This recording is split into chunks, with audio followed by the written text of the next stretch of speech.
ஆனால் தேனியிலே போய் அதிமுக பொதுக்கூட்டம் போட்டு ஓபிஎஸ்ஸை கடுமையாக சாடி இருக்கிறாரு எடப்பாடி. அப்படி பார்க்கும்போது தேனியிலே வந்து இபிஎஸ்க்கு ஒரு பவர் இருக்குதுன்னு தானே புரிஞ்சுக்க முடியுது. தேனியில் எடப்பாடி பேசுறதுக்கு முன்னாடி கூட்டம் கலைஞ்சிட்டு, பேசிக்கிட்டு இருக்கும்போதே கூட்டம் கலைஞ்சிட்டு. 2 வீடியோ எடுத்து பாருங்கள். ஆனால் இன்னைக்கு ஊடகத்தில் அதை யாருமே பேசலை, யாருமே அதை கண்டுக்கலை. உண்மை நிலைமை இது நிருப்பத்த நெருப்பாக உண்மையாக இருக்குது. ஓபிஎஸ் உள்ள வந்தால் அடுத்த கட்டம் வந்து அவர் சரியான சந்தர்ப்பத்தில் மீண்டும் தலைவராகிடுவார். எடப்பாடிக்கு எதிர்ப்பு இருக்குது. எடப்பாடி தலைமையில் அதிமுக எழும்ப முடியாது.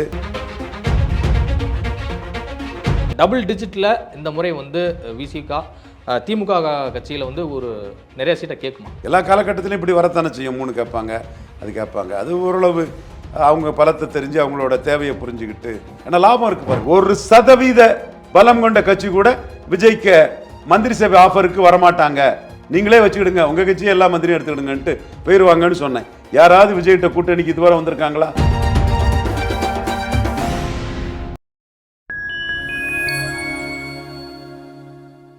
ஃபைன் டைம் வாய்ஸ் நேயர்களுக்கு வணக்கம். நான் உங்கள் சங்கீத் குஹன். நம்ம சிறப்பு நிகழ்ச்சியில் நம்மோடு இணைந்திருக்கிறார் மதிப்பிற்குரிய அரசியல் திறனாய்வாளர் திரு ரவீந்திரன் துரைசாமி அவர்கள். வணக்கம் சார். வணக்கம் சங்கீத் குஹன். எப்படி சார் இருக்கீங்க? நல்லா இருக்கு தம்பி. முன்னாள் அமைச்சர் ராஜேந்திர பாலாஜி அவர்கள் கலந்து கொண்ட அதிமுக கூட்டத்தில் வந்து ஒரு தொண்டர் வந்து ஏதோ கேட்க வர்றாரு. திடீர்னு கோவப்பட்ட ராஜேந்திர பாலாஜி அவர்கள் வந்து கன்னத்தில் வந்து அரைஞ்சிடுறாரு. ஏன் பொது மேடையில் இது மாதிரியான ஒரு விஷயங்கள் வந்து அதிமுகவில் தொடர்ந்து ஒரு சர்ச்சை நீடிச்சுக்கிட்டே இருக்கு? என்னதான் நடக்குது? இல்லை, தோல்வியில் அவங்களுக்கு வந்து ஒரு டெஸ்பிரேஷன் வருது. அப்படி தான் நான் பார்க்குறேன். ராஜேந்திர பாலாஜி கொஞ்சம் இதான ஆள் தான். அந்த மாவட்ட அரசியல்வாதிகளும் கொஞ்சம் அந்த மாதிரி தான் இருப்பாங்க. என்றாலும் இது வன்முறை அரசியலில் தவிர்க்கப்பட வேண்டியும், அது ஏற்றுக்கொள்ளத்தக்கதல்ல. இல்லை, நீங்களே ஒரு முறை நிறைய இன்டர்வியூவில் குறிப்பிட்டிருக்கீங்க, அத்திப்பூத்தார் போல் வந்து இது மாதிரியான விஸ்வகர்ம சமூகத்திலேருந்து ஒரு பெரிய பொறுப்புக்கு வந்திருக்காரு ராஜேந்திர பாலாஜி. ஸோ அப்படி இருக்கும்போது இவரை இது மாதிரியான அந்த ஆக்டிவிட்டீஸை அடுத்த எலெக்ஷனில் எப்படி பார்ப்பாங்க தொண்டர்கள்? இல்லை, இவர் ஆக்டிவிட்டீஸுங்கிறதோட அதிமுக அங்கே ரொம்ப மேலே கீழே கிடக்கு. சவுத்துலைங்க கீழே கிடக்கு. அது தேர்றது கஷ்டம். அங்கே சவுத்தில் தேர்றது கஷ்டம். அதனால தான் சவுத்தில் உள்ள அதிமுககாரங்க பாஜக வேணும், தினகரன் வேணும், ஓபிஎஸ் வேணும்னு நினைக்கிறாங்க. அதில் அதான் எடப்பாடி சொல்கிறேன்ல, கடைசியாக அவர் முன்னாடி இருக்கக்கூடிய ஆப்ஷனில் அவருக்கு எது பெற்றோ அதை எடுப்பார். ஆனால் தேனியிலே போய் அதிமுக பொதுக்கூட்டம் போட்டு ஓபிஎஸ்ஸை கடுமையாக சாடி இருக்கிறாரு எடப்பாடி. அப்படி பார்க்கும்போது தேனியிலே வந்து இபிஎஸ்க்கு ஒரு பவர் இருக்குதுன்னு தானே புரிஞ்சுக்க முடியுது. நீங்கள் செங்கோட்டையில் சீமான் போட்ட கூட்டத்துக்குள்ள மீட்டிங்கு என்ன போஸ்டர் ஓட்டினாங்க, என்ன காசு கொடுத்தாங்க, எப்படிப்பட்ட கூட்டம் வந்திருக்குதுன்னா, எடப்பாடி களத்தை விட்டு போடுனதில் இவன் தான் ஏன் லீடர், எடப்பாடி விக்ரவாணி ஈரோடு கிழக்கில் களத்தை விட்டு ஓடிட்டார் யான்னு கோலத்தனை யான்னு மக்கள் நினைக்கிறான். தேனியில் எடப்பாடி பேசுறதுக்கு முன்னாடி கூட்டம் கலைஞ்சிட்டு, பேசிக்கிட்டு இருக்கும்போதே கூட்டம் கலைஞ்சிட்டு. 2 வீடியோ எடுத்து பாருங்கள். ஆனால் இன்னைக்கு ஊடகத்தில் அதை யாருமே பேசலை, யாருமே அதை கண்டுக்கலை. உண்மை நிலைமை இது நிருப்பத்த நெருப்பாக உண்மையாக இருக்குது. ஆர்வமுள்ள வியூவர்ஸ் வந்து 2யும் எடுத்து பாருங்கள். நான் சொல்கிறதோட உண்மைத்தன்மை உங்களுக்கு தெரியும். ஆனால் இருந்தாலும் பல மணி நேரமாக உட்கார்ந்துருந்த தொண்டர்கள் வந்து எடப்பாடி கொஞ்சம் நேரம் பேசினதுக்கு அப்புறமேல தான் வந்து எந்திரிச்சு போனாங்க அப்படிங்கிறதுல வந்து அதிமுகவினர் தொடர்ந்து எழுதிட்டு வராங்களே, அது எப்படி புரிஞ்சுக்க? பரவாயில்ல, அவ்வளோ நேரம் இருந்திருக்காருன்னா அங்கேயும் கொஞ்சம் செல்வாக்கு இருக்குன்னு அர்த்தம். 13% வாக்கு எடுத்திருக்காரு இல்லையா? அந்த 13% வாக்கு போட்டவங்களில் கொஞ்சம் ஒரு இருந்திருப்பாங்க. இது எல்லாமே பார்க்கும்போது இன்னொரு விஷயத்தையும் எடப்பாடி அவர்கள் குறிப்பிடுறாரு. என்ன அப்படின்னா, நான் உங்களுக்கு முன்னாடியே நான் சீனியரு, 89 எம்எல்ஏ, 91 நான் திரும்பவும் எம்எல்ஏ, 98 ஜெயலலிதா அவர்களே வந்து எனக்கு சீட்டே நான் வேணான்னு சொல்லிட்டு இருந்தேன், திடீர்னு எனக்கு கூப்பிட்டு கொடுத்தாங்க, அப்படிப்பட்ட செல்வாக்குள்ள நபர் நான் வந்து உங்களுக்கு முன்னாடியே நான் வந்து கட்சியில் சீனியர் அப்படிங்கிறதுல குறிப்பிட்டிருக்காரு. அப்படி பார்க்கும்போது இன்னுமே ஓபிஎஸ் மீதான அந்த அதிருப்தியை வந்து வெளிப்படுத்தும் விதமாக தான் அவர் பேச்சு அமைஞ்சிருக்கா. ஓபிஎஸ் உள்ள வந்தால் அடுத்த கட்டம் வந்து அவர் சரியான சந்தர்ப்பத்தில் மீண்டும் தலைவராகிடுவார். எடப்பாடிக்கு எதிர்ப்பு இருக்குது. எடப்பாடி தலைமையில் அதிமுக எழும்ப முடியாது. நாடார்கள் கடும் எதிர்ப்பு, முக்குலத்தோர் எதிர்ப்பு, நான் வெள்ளாள கொன்ற எதிர்ப்பு, நான் வன்னியர் எதிர்ப்பு, இப்படி அவருக்கு 10% பிராமணர்களே திருப்தி இல்லை அவர் நடவடிக்கை. ஸோ அவர் தலைமையில் பாஜக நம்ம தேர முடியாது, அவர் தலைமையில் அதிமுக நம்ம தேர முடியாதுங்கிற ஒரு சூழலில் பன்னீர்செல்வம் போன்றவங்க வந்தாங்கன்னா அவங்களுக்கு அக்செப்டபிள் ஜாஸ்தி, அவங்க தலைமையில் அடுத்த கட்சியை முன்னெடுப்போன்னு கட்சிக்காரங்க பேரக்கூடாதுங்கிறதுக்காக பன்னீர்செல்வத்தை இந்த பக்கமே விட மாட்டார், அலோவ் பண்ண மாட்டார். சினிமாவிலிருந்து அரசியலுக்கு வந்தவர்கள் நிறைய பேர் வந்து தமிழ்நாட்டில் வந்து இருக்காங்க. அந்த வகையில் இப்போது வந்து ஆக்டிவ் பாலிடிக்ஸில் வந்து இருக்கிறது வந்து சீமான், கமல்ஹாசன், விஜய் அவர்கள் வந்து இருக்காங்க. இவங்களுடைய செயல்பாடில் யாருடைய செயல்பாடு மக்களுக்கு வந்து ஒரு திருப்தி அளிக்கும் வகையில் வந்து இருக்குன்னு நினைக்கிறேன். சீமான் செயல்பாடு தான். கமல்ஹாசன் 2.0 தான் விஜய் இருக்கிறாரு. கட்சி ஆரம்பிச்சுட்டு லெட்டர் பேடாக இருக்கக்கூடாது. பிரசாந்த் கிஷோர் கட்சி ஆரம்பிச்சுட்டு லெட்டர் பேடாக இருக்கு இல்லையே. அவருக்கு ஸ்ட்ராட்டஜி கரெக்டு தானே. நீங்கள் பிரசாந்த் கிஷோர் ஒரு வியூக வகுப்பாளர், அவர் ஒரு கட்சி ஜான் சுவராஜ்னு ஒரு கட்சி அங்கே பீகாரில் அவர் ஆரம்பிச்சிருக்கிறாரு. கட்சி ஆரம்பிச்சுட்டு ஐயா லெட்டர் பேடாக இருக்கா இல்லையா, களத்துக்குள்ளே வாரார் இல்லையா. கட்சி ஆரம்பித்தா களத்துக்குள்ளே வரணுங்கிறது தான் எல்லாரோட ஒரு எதிர்பார்ப்பாக இருக்க முடியும். ஒரு இயல்பான ஒரு அரசியல் நகர்வாட்டு ஒரு கட்சிக்கு இருக்க முடியும். ஆனால் கட்சி ஆரம்பிச்சுட்டு லெட்டர் பேடாக இருக்காங்கன்னா அவங்க வந்து கமல்ஹாசன் 2.0 வாட் ஆயிட்டாங்களே. சீமான் கிட்ட விஜய் மாட்டிக்கிட்டாரு, ஜானாரிசாமி சீமான் கிட்ட களத்துக்குள்ளே அவரை விக்கிரவாண்டியிலும் ஈரோடு கிழக்கிலும் விடாதெல்லாம் மாட்டிக்கிட்டாரு. மக்கள் வந்து கமல்ஹாசன் 2.0 வாட்டு கட்சி ஆரம்பிச்சுட்டு லெட்டர் பேடாக இருக்கிறாரு, சீமான் களத்துக்குள்ளே நிற்கிறாரியா, அவன் தான்யா ஹீரோன்னு மக்கள் நினைப்பாங்க. இதில் நீங்கள் சீமான் விஜய் கம்பாரிசன் பேச்சு எல்லாமே களத்துக்குள்ளே வராத விஜயால் சீமானுக்கு பெரிய ப்ளஸ் ஆயிட்டு. நீங்கள் உங்கள் கதையை சொல்லுவீங்க, நாங்கள் என்னமோ உதயநிதி ஸ்டாலின் திமுகவுக்கு சிஎம் கேண்டிடேட்டாக என்னைக்கு சொல்ல போகிறாங்களோ அன்னைக்கு தான் நாங்கள் களத்தில் இறங்குவோம், அது 31 இருக்கலாம் 36 இருக்கலான்னு 1000 கள்ள கதைகளை விளம்பரத்துக்காக சினிமா நடிகருக்காக விளம்பரத்துக்காக ஃபண்ட் பணத்தை செலவழித்து நீங்கள் பண்ணிகிட்டு இருப்பீங்க.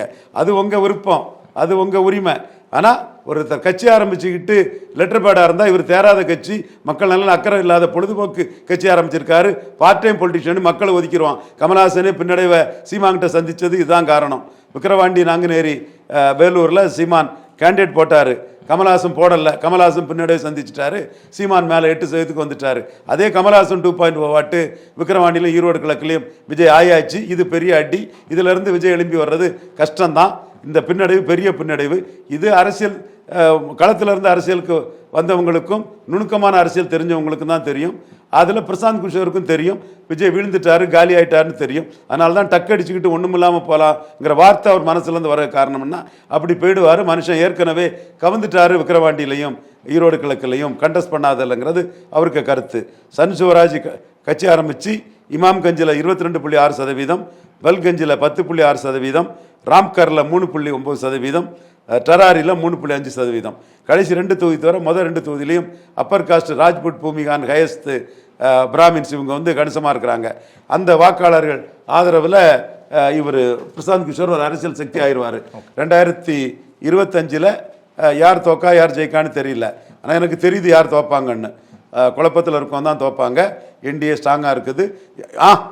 பிரசாந்த் கிஷோருக்காக மந்திரி சபையில் மாற்றம் பண்ணியிருக்காங்க, அப்பர் காஸ்ட் ரெப்ரசன்டேஷன் கொடுத்துருக்காங்க.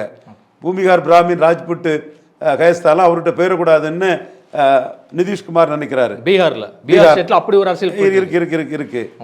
அதாவது திலீப் ஜெய்ஸ்வால்னு ரெவன்யூ மினிஸ்டர் இருந்தார், அவர் பாஜக மாநில தலைவரானதும் 1 தான் மைனஸ், 1க்கு 10 கொடுத்துருக்கிறாரு. அப்போ அப்பர் காஸ்ட் பிஜேபி ஆட்களை நல்லா ரீட்டைன் பண்ணாதான் பிரசாந்த் கிஷோர்கிட்ட அப்பர் காஸ்ட் போகாதுங்கிறது அவங்களோட ஒரு கணக்கு. பிரசாந்த் கிஷோர் ஒரு லீடர் அவர். ஆனால் ஒரு பேட்டியில் சொல்கிறார் சார், பிரசாந்த் கிஷோர் வந்து என்ன சொல்கிறாருன்னா, விஜயோட ஃபேன்ஸ் வந்து பீகார்லேயே அதிகமாக இருக்காங்க, ஸோ அவர் வந்து எனக்கு கண்டிப்பாக கேம்பெயினுக்குலாம் வந்து ஹெல்ப் பண்ணுவார் அப்படிங்கிறது குறிப்பிட்டிருக்காரு. இது வந்து எடுபடுமா? பீகாரில் விஜய்க்கு ஃபேன்ஸ் ஹெல்ப் பண்ணதோட உறுதியாக சொல்கிறேன், பிரசாந்த் கிஷோர் பாண்டேஜி பூமிகார் பாண்டேன்னு தான் நினைக்கிறேன். பிராமின் பாண்டே பூமிகார், பிராமினும் பூமிகார் தான், பரசுராமன் காஸ்ட் தானே பாண்டே. கமல்ஹாசன் வந்து தெளிவாகவே வந்து கல்கி படம் பெரிய ஹிட்டு, எவ்வளோ படம் ஹிட்டு, தெளிவாகவே வந்து இண்டி கூட்டணிக்கு வந்து கமல்ஹாசன் பெருசாக உதவ முடியும். அது பீகாரில் மட்டுமில்ல பாண்டே, கமல்ஹாசனோட 8வது ஆண்டு விழா மக்கள் நீதி மையம், நீங்களும் கமல்ஹாசனுக்கு ஹெல்ப் பண்ணீங்களே அந்த டிவி பெட்டிலாம் அடிக்க சொல்லி, ஓகே ஓகே ஓகே ஃபைன். கமல்ஹாசனுக்கு மக்கள் நீதி மையம் 8வது ஆண்டு விழாவுக்கு களத்தில் இருந்த ஒரு போஸ்டரும் ஒரு இனிப்பு வழங்குதலும் ஒரு நிகழ்ச்சிகளும் உங்கள் பீகாரில் வந்து பிரச்சாரம் பண்ணக்கூடிய விஜயோட தாவேக்காவுக்கு இல்லை.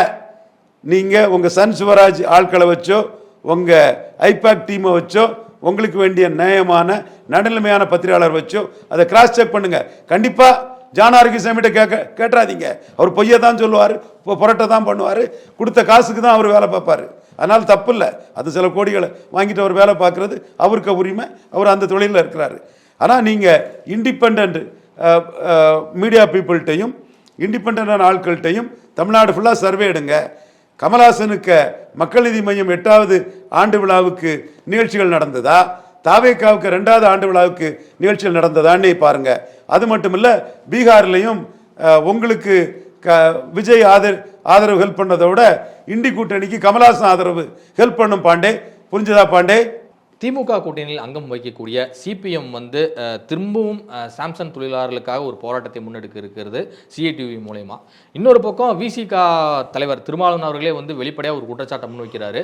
எங்கள் கட்சியில் 2 MP 4 எம்எல்ஏக்கள் இருந்தும் கூட நிறைய இடங்களெல்லாம் வந்து கொடியேற்ற அனுமதி கிடைக்கல, காவல்துறை அரசு அதிகாரிகளும் நெருக்கடி கொடுக்குறாங்க அப்படிங்கிறது குறிப்பிடுறாரு. ஸோ அப்படி இருக்கும்போது திமுக கூட்டணியிலும் ஒரு சலசலப்பு இருப்பதாகத்தானே பார்க்க முடியும். என்ன பண்ண முடியும்? சலசலத்து இருக்க வேண்டியதுதான். ஏன்னா மம்தா பானர்ஜியோட பெய்யா கூட்டணி வைக்க முடியும், வெஸ்ட் பெங்காலுக்கு பெய்யா. திமுக கூட்டணியில் தான் ஸ்டாலின் கொடுக்கறது எம்எல்ஏ போஸ்ட்னு ஸ்டாலின் கூட தான் இருப்பாங்க. கடந்த முறை 2021 தேர்தலில் வந்து விசிக, கம்யூனிஸ்ட், மதிமுக உள்ளிட்ட கட்சிகளுக்கு வந்து 6 சட்டசபை தொகுதிகள் தான் திமுக கூட்டணியில் ஒதுக்கப்பட்டது. ஆனால் விசிக 2024 நாடாளுமன்ற தேர்தலுக்கு பிறகு ஸ்டேட் பார்ட்டியாக அங்கீகாரம் பெற்றதுனால குறைந்தது ஒரு 7 தொகுதியாக வெற்றி பெற்ற வேண்டிய கட்டாயம் வந்து இருக்குது. ஸோ அப்படி பார்க்கும்போது டபுள் டிஜிட்டில் இந்த முறை வந்து விசிக திமுக கட்சியில் வந்து ஒரு நிறைய சீட்டை கேட்குமா? டபுள் டிஜிட்டில் கேட்பாங்க, அது எல்லாருக்குமே கொடுப்பாங்க. ஒரு வெற்றி கூட்டணி, ஸ்டாலின் வந்து அண்டர்ஸ்டாண்டிங் பொலிட்டிஷியன், எல்லாமே கலந்து பேசி அண்டர்ஸ்டாண்டிங்காக ஒரு முடிவு எடுப்பாங்க. அவங்க ஸ்டேட்டஸ் கோவில் போயிடுவாங்க. அதில் ஒன்றும் பெரிய பாதிப்பு விளைவுகள்லாம் இருக்காதுன்னு நான் கருதுறேன். எல்லா காலகட்டத்திலையும் இப்படி வரத்தானே செய்யும். 3 கேட்பாங்க, அது கேட்பாங்க. அது ஓரளவு அவங்க பலத்தை தெரிஞ்சு அவங்களோட தேவையை புரிஞ்சுக்கிட்டு ஒவ்வொருத்தருக்கும் பரஸ்பரம் ஒரு அண்டர்ஸ்டாண்டிங்கில் போயிடும். ஏன்னா லாபம் இருக்குது பாருங்கள். கம்யூனிட்டிங் பவர் அமாசிங் தான், வெல்த்து தான் மாடர்ன் பொலிட்டிக்ஸ்னு ஆன பிறகு லாபம் இருக்கும், வெற்றி இங்கே தான் கிடைக்குது. So they will go with DMK. நகர மாட்டாங்க. DMK also very much in need of other parties. இப்போ சமீபத்தில் மு.க. ஸ்டாலின் அவருடைய பிறந்தநாள் விழாவில் ஒட்டுமொத்த கூட்டணி கட்சி தலைவர்களையும் மேடையேற்றி காண்பித்திருப்பது என்பது எதிர்க்கட்சிகளுக்கு ஒரு சிம்பாலிக்காக சொல்ல வராரா? எங்கள் கூட்டணி உறுதியாக இருக்குது, நாங்கள் மீண்டும் தொடர போகிறோம் அப்படிங்கிறத உறுதியாக சொல்லி இருக்கிறாரா? பாஜகவுக்கு கேட்ட ஓப்பன் பண்ணுறாரு. பாஜக ஆப்ஷனை எடப்பாடி ஓப்பன் பண்ணுறாலே திமுக இன்டெக்ட் அங்கேருந்து யாரும் வரமாட்டாங்கன்னு தெளிவாயிட்டேன். அப்போ எடப்பாடிக்கே ஒரு செக்கு தான் வச்சுட்டாரா, எங்கள் கூட்டணியிலேருந்து யாரெல்லாம் உங்ககிட்ட வரமாட்டாங்க அப்படின்னு சொல்லிட்டு? இயல்பு தானே அது. அக்குமுலேட்டிங் பவர் அமாசிங் மேல் தான் மாடர்ன் பொலிட்டிக்ஸ்னும் போது வெற்றி பெறக்கூடிய ஸ்டாலினை விட்டு எப்படி டெபாசிட்டுக்காக எடப்பாடிகிட்ட போவாங்க? தாவேகா வந்து அதிமுகவுடன் கூட்டணி வைக்கும் அப்படின்னு சொல்லிட்டு நிறைய விமர்சகர்களும் மூத்த பத்திரிகையாளர்களும் வந்து சொல்லிட்டு வந்தாங்க. பிகே வந்து திமுகவுக்காக வேலை செய்கிறாரா இல்லை திமுகவுடைய அஜெண்டாவா அப்படிங்கிறத வந்து குறிப்பிட்டு வராங்க. அவருடைய பேட்டி, அவருடைய ஆக்டிவிட்டி எல்லாம் பார்த்து நீங்கள் எப்படி பார்க்குறீங்க? 8.2% சீமான் எடுத்து நெஜ லீடராக நிற்குது. ஏட்டு சுரக்கையான விஜயை பேசி ஒரு சுய உண்மையடைகிறது பல டிஸ்ஆனஸ்ட், அரசியல் நாணயமற்ற, இன்டலெக்சுவலி டிஸ்ஆனஸ்ட், அறிவு நாணயமற்ற பலருக்கும் விருப்பம். அவங்க பேசுவாங்க. விஜயை யார் ரெகனைஸ் பண்ணியிருக்கா? இதுவரை ரெகனைஸ் பண்ணுனா நான் அதை ஒத்துக்கிறேன். ஐயா ரங்கசாமி கூட்டத்துக்குலாம் அழைச்சிருக்காங்களே, ஐயா ரங்கசாமி ரெகனைஸ் பண்ணாரு, அதை நான் ஒத்துக்கிறேன். அடுத்த கட்சி கூட்டத்துக்கு தான் 50 கட்சி ஆரம்பிச்சிருக்காங்களே. 50 கட்சியில் ஒரு ரெஜிஸ்டர்ட் பார்ட்டி, சினிமா நடிகர்னாலும் முக்கியத்துவம் கொடுத்துருக்காரு, கவர்னரும் ரெஜிஸ்டர்ட் பார்ட்டியை கொடுத்துருக்கிறாரு. அரசியல் ரீதியாக அங்கீகரிச்சது தான் நான் கேட்குறேன். அரசியல் ரீதியாக திருமாவளவன் அங்கீகரிச்சாரா? வந்தார், பேசுனாங்க, புக்கு அது இதெல்லாம் மூவ் பண்ணிச்சு, நான் மறுக்க வரல.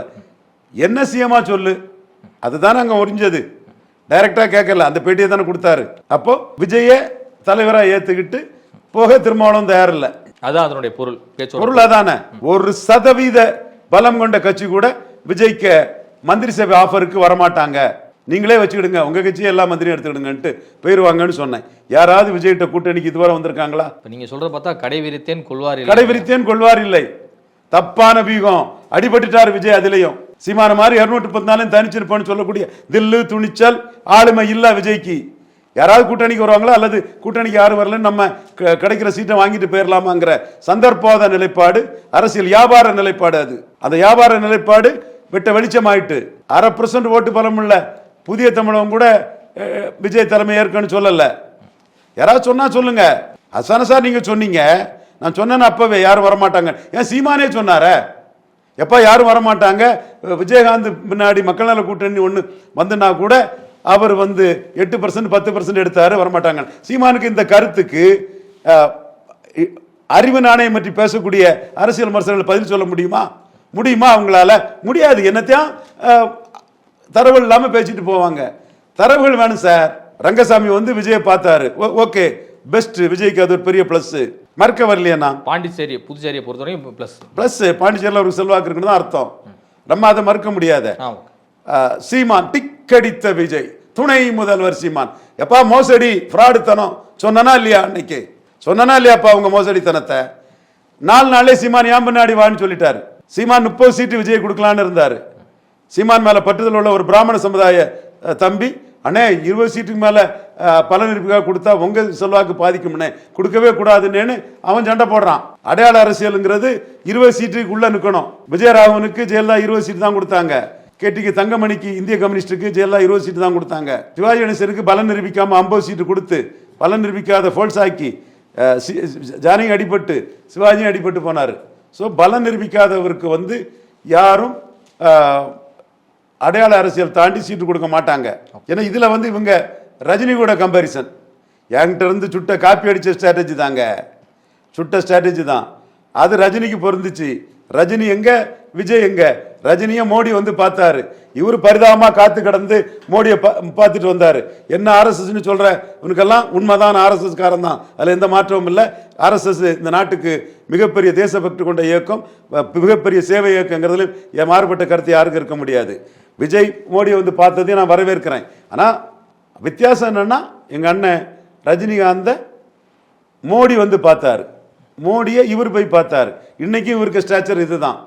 அந்த ஸ்டாச்சர்ல இவர் இருக்கிறதுனால தான் இவரை தலைவராக ஏற்று இதுவரை ஒரு கட்சி கூட வரல. முஸ்தபா நமக்கு தெரியும், நண்பர் தான், நல்ல இனிய நண்பர், அவர் போயிருக்காரு. அது ஒன்றும் அவர் ப்ரூவ்டு பார்ட்டியோ எதுவும் கிடையாது, ஒரு அடையாளம், இஸ்லாமிய அடையாளம். ஓகே, நல்ல இனிய நண்பர், அவர் வாழ்க. இந்த இடத்துக்குள்ள திருநாக்கரசு ரஜினிகாந்தை காட்டி 10 சீட்டு வாங்கினாரு ஸ்டாலின்கிட்ட. திருநாக்கரசு இதை ஒத்துக்கிடுவாரு. அப்போ தமிழிசை அஜித்தை பற்றி பேசி அஜித் மறுத்து, சரிதானா? தமிழிசை ஒரு நல்ல தலைவர் தான், அதில் மறுக்க வரல. இது அடுத்து தினகரன் ரஜினியை ஏற்றுக்க தயாராக இருந்தார். ரஜினியை காட்டி ஏதாவது நமக்கு நடக்கணும்னு திருநாக்கரசு விட்டு திருமணத்தில் இதே திருமாவளவன்னாரு. உண்டா இல்லையா? பாஜக ரஜினியை ஏற்றுக்கிட தயாராக இருந்தாங்க. உண்டா இல்லையா? விஜயை யாரையா ஏற்றுக்க சம்மதிச்சிருக்கா? என்னையா கதை விடுறீங்க? என்னையா கலர் கலரா ஆதாரம் இல்லாம ரீல்களை விட்டுட்டு திர்றீங்க, நியூஸ்களில் ஃபீட் பண்றீங்க, கையெழுத்து இல்லாம அறிக்கை விட்டு வதந்திகளை பரப்பீங்க. 18 கோடி ரூபா பட்ஜெட் விஜய், இன்னும் தாண்டி வதந்தி வரும். எல்லாம் ஏட்டு சுரக்கான்னு சீமான் ஒத்தடியில் அடிச்சுட்டு போயிட்டாரு. இன்னைக்கு வர சீமான் விஜயகாந்த் பலன் நிரூபிச்சாரு, மக்கள் நல கூட்டணி 4 பேர் வந்தாரு. பலன் நிரூபிக்காத விஜய் கூட ஒருத்தர் வரமாட்டாருங்கிறதான் நிற்குது. டிக் அடித்த விஜய் துணை முதல்வர் சீமான். நீங்க 4 நாள்ல 30 சீட்டுக்கு வந்தாவா அல்லது போன்னு சீமான் உங்களை ஸ்கேன் ரெக்கார்டு கொடுத்து அடிச்சுட்டார. சீட்டு நம்பரை சீமான் சொல்லல, எங்கிட்ட தான் சொன்னார். ஸோ விஜய் தொடர்பாக வரக்கூடிய ஏட்டு சுரக்காய் விஜய் தொடர்பாக வரக்கூடிய செய்திகள் எல்லாமே கட்டுக்கதைகள், பொய்க்கதைகள். சீமான் 8.2 எடுத்துட்டாரு என்கிற பொறாமையிலும் ஆற்றாமையிலும் வைத்தறிச்சலிலும் அளந்து விடக்கூடிய கதைகள், பொய்கள். தரவுகளோடு சொன்னா நாம மதிக்கிறோம். ஐயா ரங்கசாமி பார்த்தது விஜய்க்கு பெரிய கிரெடிட். ஒரு தரவுகள் சொல்லட்டு யாராவது, அந்த தரவுகளின் அடிப்படையில் நம்ம அந்த விஷயத்தை நம்ம பேசிக்கலாம். தரவுகள் இல்லாம வெறும் ஆதாரமற்ற பொய் செய்திகளை பேசிக்கிட்டு அதுக்கு திரும்ப மறுப்பு தெரிவிக்கிறது. நீ முதல்ல சொன்னதே பொய், அப்புறம் அது நடக்கலன்னொன்னே இன்னொரு பொய்யை சொல்லுவியா? இப்போ நாங்க பல நிரூபிச்சு வந்திருக்கோம்னு எடப்பாடி சொல்றாரு. டைரக்டா சொல்லலைன்னாலும் விஜய் பல நிரூபிக்கலைங்கிறத சொல்றாரு. என் கருத்தை தான் சொல்றாரு. அவுட்ரைட்டா அதை சொன்னார்னா விஜய்க்கு ஒண்ணுமே இல்லை, எனக்கு தேவையில்லைன்னு ஒதுக்கி தள்ளின மாதிரி ஆகி போகும். அவுட்ரைட்டா சொல்லல, நான் சொல்ற மாதிரி அவுட்ரைட்டா சொல்லல. அப்போ விஜய்க்கும் ஏதோ கொஞ்சம் சீட்டு கொடுக்கலாங்கிற கணக்கு எடப்பாடி கிட்ட இருக்கு. இப்படிதான் நம்ம அரசியலை பார்க்கணும். அதை வச்சுனா 45 சீட்டு எங்களுக்கு சொன்னாருன்னா யாரு சொன்னா, எங்க சொன்னா, யாரு சொன்னா, எங்க சொன்னா? சீமான் என்கிட்ட சொன்னாரு 30 சீட்டு விஜய் கொடுக்கலாம்னு இருக்கமுன்னு சொன்னாரு. அது உண்மை. நான் இப்ப சீமான் பேரை சொல்லி சொல்றேன். அதை வச்சு நாக்கு தைரியம் இருந்தேன்னா உங்களுக்கு 45 சீட்டு தர்றதா சொன்னது யாருன்னு சொல்லுங்க. சும்மா மொட்டைச்சாத்தான் குட்டையில விழுந்தான்னு கள்ள கப்சா கட்டுக்கதைகளை 12 கோடி ரூபாய் பட்ஜெட்ல ஊடகத்தில் பரப்பிட்டு தெரியக்கூடாது. ஆதாரம் வேணும். சோ விஜய்க்கு நோ டேக்கர் சோஃபார். 214 கேண்டிடேட் போடுறதும் கஷ்டம். நிலைமை விஜய்க்கு தெரியும் என்னன்னு. விஜய்க்கு இன்னர் சர்க்கிள் ஆட்களை விசாரிச்சு பார்த்தா தெரியும். இன்னும் 2 இண்டிபெண்டன்ட் ஏஜென்சியை வச்சு என்ன நிலைமைன்னு பார்த்தா தெரியும். செலவழிச்சதான் செலவழிச்சிங்க, இன்னும் சில கோடிகளை செலவழிச்சு வேற ஏஜென்சியை வச்சு பாருங்க. தேமுதிகவுக்கு எப்போ ராஜ்யசபா கொடுக்குறோன்னு சொன்னோம் அப்படின்னு சொல்லி பொதுவெளியில் போட்டு உடைத்திருக்கிறார் எடப்பாடி பழனிசாமி அவர்கள். பிரேமலதா அவர்கள் இந்த செய்தியாளர் சந்திப்பு நடந்த சில மணி நேரங்களில் சத்தியம் வெல்லும் அப்படிங்கிற ரீதியெல்லாம் போட்டிருந்தாங்க. அப்போ ஒரு உரசல் ஆரம்பித்து விட்டதா கூட்டணிக்குள்ள, தேமுதிக அதிமுக கூட்டணிக்குள்ள? ராஜ்யசபா கொடுக்கறதில்ல ஜட்ஜி எடப்பாடி பழனிசாமி. ஜட்ஜிக்கிட்ட மோதாமல் போனால் தான் ராஜ்யசபா கிடைக்கும். ஸோ ராஜ்யசபா தங்களுக்கு வரணும்னு தேமுதிக நினைப்பாங்க. கொஞ்சம் they have to circumstance their move. Endurance is a virtue in politics. என்டூரன்ஸாக இருந்து ராஜ்யசபாவை அடையிறதுக்கு தான் பிரேமலதா அம்மையார் முயற்சி பண்ணுவாங்க. அதுதான் சரியான வியூகம். ஏன்னா அரசியல் சூழ்நிலையில் முடிவெடுக்க வேண்டிய நேரத்தில் முடிவெடுக்கலாம். இப்போ எடப்பாடியும் எப்படி சூழல் வருதோ அதுக்கு தக்கன நடப்பார். அதனால தான் பிரேமலதாவும் கொஞ்சம் சைலண்டாக தான் போனோம். ஆனால் எடப்பாடி வந்து பாமகவை தேமுதிகவோட பெருசாக மதிக்கிறார். தேமுதிகவோட பாமக பலம் அப்படின்னு நினைக்கிறார். அப்படி தான் 2021 மதிச்சார். அப்போ அன்புமணிக்கு மீண்டும் ராஜ்யசபா வழங்கப்பட வாய்ப்பு இருக்கா? இப்போ 25 ஜூலையில் 26 அவர் என்டிஏல அமைச்சர் ஆயிட்டாருன்னா பல கணக்குகள் கண்டிப்பா. ஒரு கையில் 10.5 ஒரு கையில் 23 சீட்டுன்னு கையெழுத்து வாங்கினவர்ல எடப்பாடி பழனிசாமி. ஸோ ராஜ்யசபா விஷயத்தில் அவருக்கு ராமதாஸ் தேவை. அக்கா ராமதாஸ் ஏமாந்துடவும் கூடாது. உறுதியாக குறித்து வச்சுக்கிடுங்க. வட தமிழகத்தில் வன்னியர் வெர்சஸ் பறையல் போலரைசேஷன் வந்துடக்கூடாதுன்னு எடப்பாடி பதறாரு. அந்த போலரைசேஷன் வந்தால் அவர் 3வது பேருன்னு அவருக்கு தெரியும். அவருக்கு மிக முக்கியமான கட்சி தமிழ்நாட்டில் இன்னைக்கு டாக்டர் ஐயாவுக்கு பாட்டாளி மக்கள் கட்சி தான். டாக்டருக்கும் இது நல்லாவே தெரியும். இதுதான் இன்னைக்கு தமிழக அரசியலில் எடப்பாடிக்கு மிக மிக முக்கியமான வேண்டிய கட்சி. இந்த உண்மை தெரியாமல் களம் தெரியாமல் சும்மா தாவேக்கான்னு ஆதாரமே இல்லாமல் இதுகளே இல்லாமல் லாஜிக் இல்லாமல் எழுதுறது. எதற்கு தேமுதிகவை சினப் பண்ணார்? பாமகவை திருப்திப்படுத்துறதுக்கு சினப் பண்ணார். அப்படியே புரிஞ்சு அப்படிதான் எடுத்துக்கணும். பாமக முக்கியமான கட்சி. விக்கிரவாண்டி போலரைசேஷன் வட தமிழகத்தில் நடந்ததுன்னா எடப்பாடி அவுட்டு. அதனால பாமகவை கூட்டணியில் கொண்டு வரணும்னு நினைக்கிறார். இதுவரை உங்கள் பல்வேறு கருத்துங்களுக்கு நன்றி சார். நன்றி.